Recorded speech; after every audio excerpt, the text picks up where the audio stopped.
It's Makaylah from Look Fabulous, and I'm so sorry I haven't posted in a long time. I haven't posted last Friday or on Tuesday. I apologise for that. I have just been piled with a ton of homework. I haven't had any time to do anything. I literally got home from school and I'd be piled with all this homework. I have to do all the homework. By the time I finished the homework, it was time for me to have a shower, have dinner and get ready to go to sleep. So I didn't really have time to post a video, but I'm going to post one today, obviously.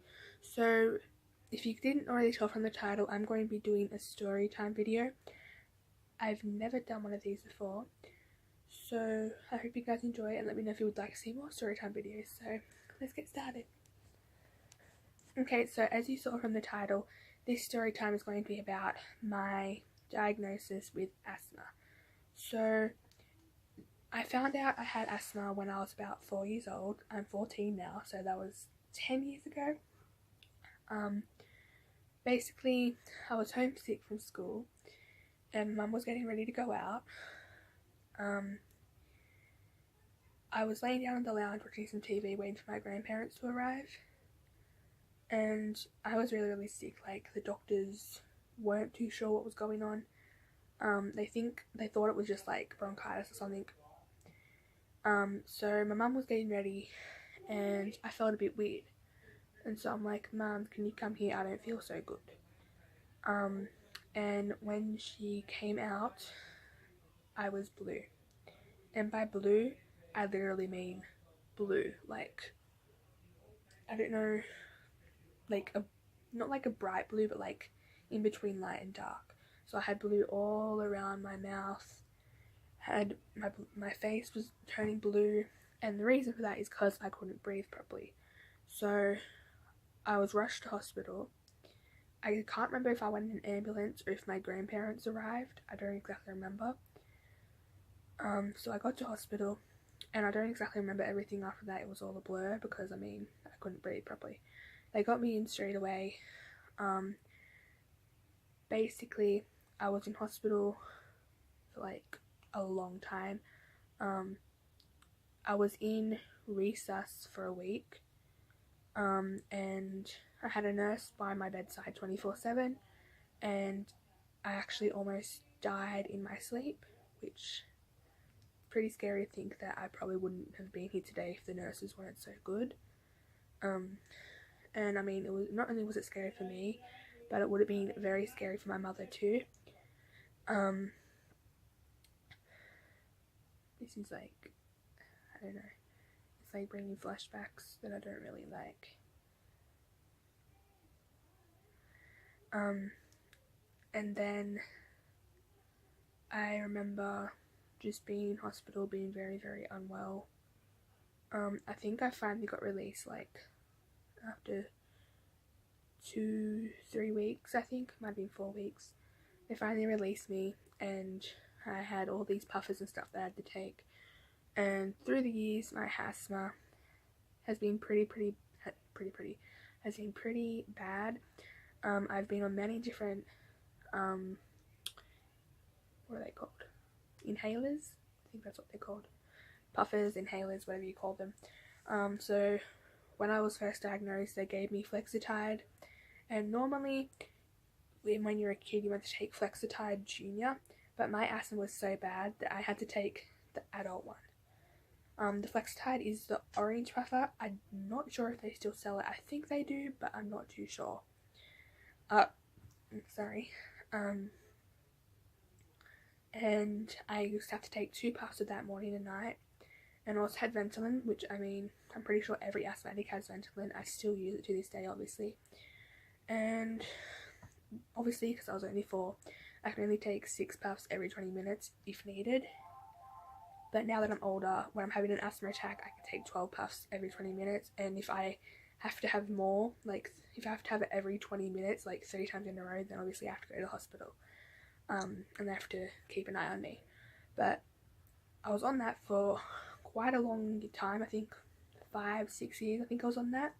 And then my asthma progressed and it got worse. So my specialist had to change me to a different puffer. So she tried Seretide. Seretide is the purple puffer. I'm not sure if they still sell it. once again. I think they do, but yeah. And I had to have that morning and night, and it was this very, very strong puffer,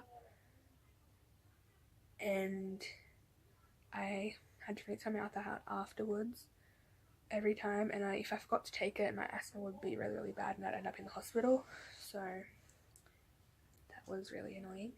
But then I think 2 years ago it was, they changed me to another puffer because the Serotype was no longer working. So I then got changed to Symbicort, which is a red puffer that you like twist. I don't know, it's hard to explain. I think they still sell it, I'm pretty sure they do. And I had that morning and night, and it was very strong too. Rinsed my mouth out afterwards, so I did that. And then, wait, that was 3 years ago, sorry. And then 2 years ago, so not last year, but 2016, I got changed to a puffer called Flutiform because my asthma had got really, really bad and the Symbicort was no longer working. And I'm still on Flutiform to this day. It works very, very well. It's very, very strong though. I have to take that one puff morning and night, and I have Ventolin when needed. So that's the puffers that I have used through my asthma experience. But now I'm going to talk a little bit more about my asthma, I guess. So my asthma is worse, believe it or not, in February, around February, March time, because the humidity it doesn't work very well for me. It's been okay so far this year. Hopefully it stays that way, but can't guarantee that.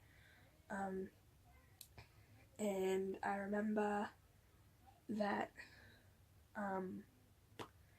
in year 6, now this was really, really frustrating for me, and I don't understand how I went through to high school after this, but in year 6, basically, I had this really bad asthma episode to the point where I was in and out of hospital for the whole term. And by the whole term, I mean the whole term, every single day of that term. I did not show up to school one day in that term because my asthma was so bad. Like, I was in hospital for a week, and they discharged me, and then the night they discharged me, I had a bad episode again, and then I got admitted again, and I was in there for like 3 weeks, I think, and then they discharged me, and then I was told to stay home for like 2 weeks just to make sure I'm okay. So I was okay for those 2 weeks, and then I think it was the last day of the week I had an asthma episode again, and then I was back in hospital. So that was really, really annoying, and I'm very thankful that my parents have stuck by my side the whole time. I am very, very grateful for my parents and my family. I'm also very lucky that no one in my family smokes, because that would be really, really bad. But that's basically my story of how I was diagnosed with asthma. It brings back many memories that I don't really like. Even when I talk about it to people to this day, still scares me. So I just thought I'd share this with you guys. So yeah, that's my story. Okay, so I hope you liked this video. If you give it a big thumbs up and subscribe to my channel, also hit the notification bell next to the subscribe button so you'll be notified whenever I post.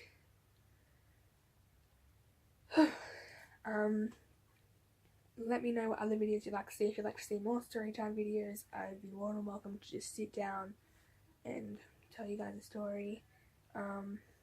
But yeah, I'll hopefully see you guys on Tuesday. If not, hopefully some other time in the week. So yeah, love you all so much. Bye guys.